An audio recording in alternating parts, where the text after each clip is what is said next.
Hai dan Assalamualaikum semua. Jadi hari ini Anis nak bawa anda menemani Anis ke pasar raya untuk membeli bahan mentah. Alang-alang tu Anis akan berikan tips pembelian bahan mentah di pasar raya. Jom. Tips yang pertama ialah tips pemilihan sayur yang segar dan selamat bagi sayuran berdaun. Okey, waktu nak pilih, pastikan bahagian daun dan batang tidak layu dan kelihatan segar dan warna hijau segar, bukan kekuningan. Okey, sayuran yang kedua ialah sayuran kacang. Okey, sayuran kacang ni pula, pastikan warna dia hijau segar, tidak berbintik, batang mudah dipatahkan dan pilih yang lebih muda supaya tidak keras atau tidak liat. Sayuran yang ketiga ialah sayuran buah.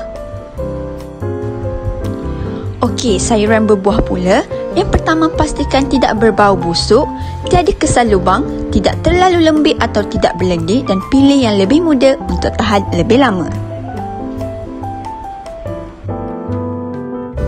Okey, sekarang Anis nak memberikan pada anda tips pemilihan buah yang segar dan selamat pula.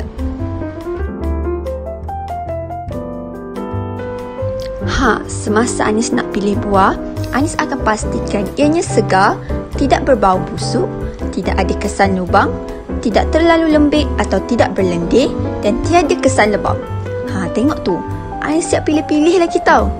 Tengok pada dia punya ciri-ciri yang Anis sebutkan tadi, baru Anis masukkan ke dalam plastik.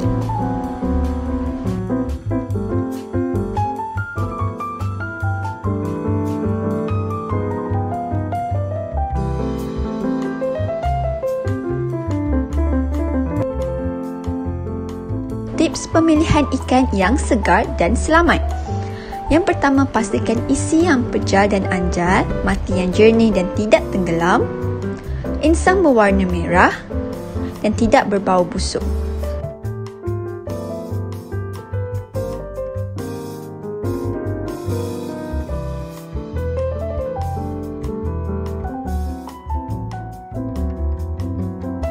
Okey, sekarang kita pergi ke tips pemilihan ayam yang segar dan selamat.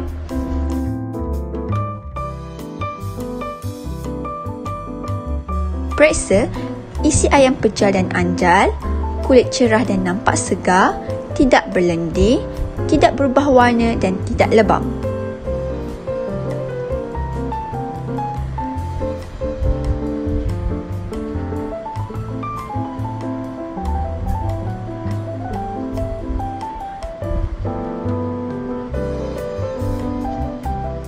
Sekarang kita pergi ke section yang seterusnya.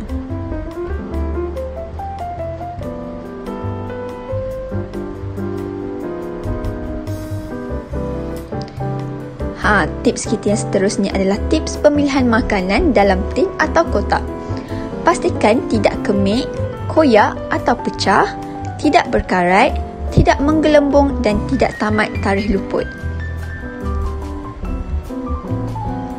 5 perkara asas wajib ada pada label makanan ialah nama produk, senarai ramuan, nama pengeluar, tarikh luput dan akhir sekali berat.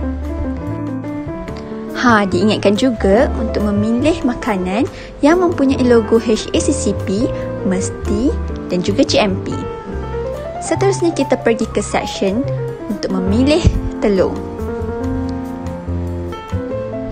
Tips pemilihan telur adalah yang pertama, tidak retak ataupun pecah, kulit bersih dan tiada najis dan pastikan tarikh luput pada telur belum tamat. Baiklah, sampai di sini sahaja tips pembelian bahan mentah di pasar raya. Jangan lupa untuk sentiasa mengikuti tips yang diberikan ini, okey? Selamat membeli belah!